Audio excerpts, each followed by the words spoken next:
బోల్డ్ decisions తో ఇతర కథానాయికల కంటే తాను భిన్నమైన నటి అని నిరూపించింది అమలా పాల్. కెరీర్ ఆరంభమే మృగం లాంటి ప్రయోగాత్మక చిత్రంలో బోల్డ్ నటనతో యూత్కి కిక్కిచ్చిన ఈ బ్యూటీయా తర్వాత టాలీవుడ్ అగ్ర హీరోల సరసన కథానాయికగా నటించింది. ఆమె బ్యాక్కొటేషన్ అనే సినిమాలో పూర్తి నగ్నంగా కనిపించి అమలా పెద్ద షాకిచ్చింది.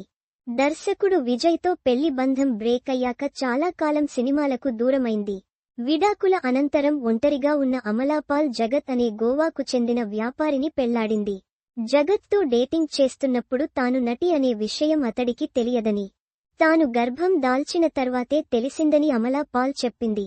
జేఎఫ్డబ్ల్యూ మూవీ అవార్డ్స్లో ఉత్తమ నటిగా క్రిటిక్స్ అవార్డును స్వీకరించిన అమలా వేదికపై ఈ షాకింగ్ విషయం చెప్పింది.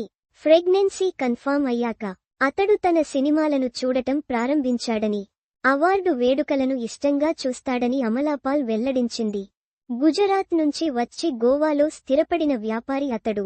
మేం గోవాలో కలుసుకున్నాం. నేను కేరళ నుంచి వచ్చానని అతడికి చెప్పాను. స్వతహాగా అతడికి దక్షిణాది సినిమాలు చూసే అలవాటు లేదు. నేను నటిని అని అతడికి అప్పట్లో చెప్పలేదు. అతనికి ప్రైవేట్ ఇన్స్టాగ్రామ్ ఖాతాకు యాక్సెస్ ఇచ్చాను.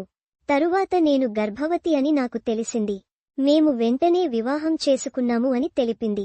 గర్భధారణ సమయంలో జగత్ తాను నటిని అనే విషయం తెలుసుకున్నాడు. నా కీర్త ప్రతిష్టల గురించి తెలుసుకుని ఆశ్చర్యపోయేవాడు. బిడ్డ కోసం మేం ఇంట్లో ఉన్నప్పుడు అతడు నా సినిమాల్ని చూశాడు.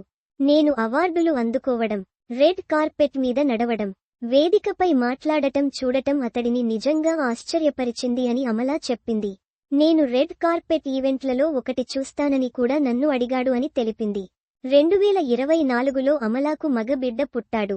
ఇలై అని పేరు పెట్టుకున్నారు. నీల తామర అనే మలయాళ చిత్రంతో కెరీర్ ప్రారంభించిన అమలాపాల్ 2024లో మలయాళ చిత్రాలు ఆడు జీవితం, ది గోట్ లైఫ్, లెవెల్ క్రాస్లలో నటించింది. ఇప్పుడు ద్విజ అనే చిత్రంలో నటిస్తోంది.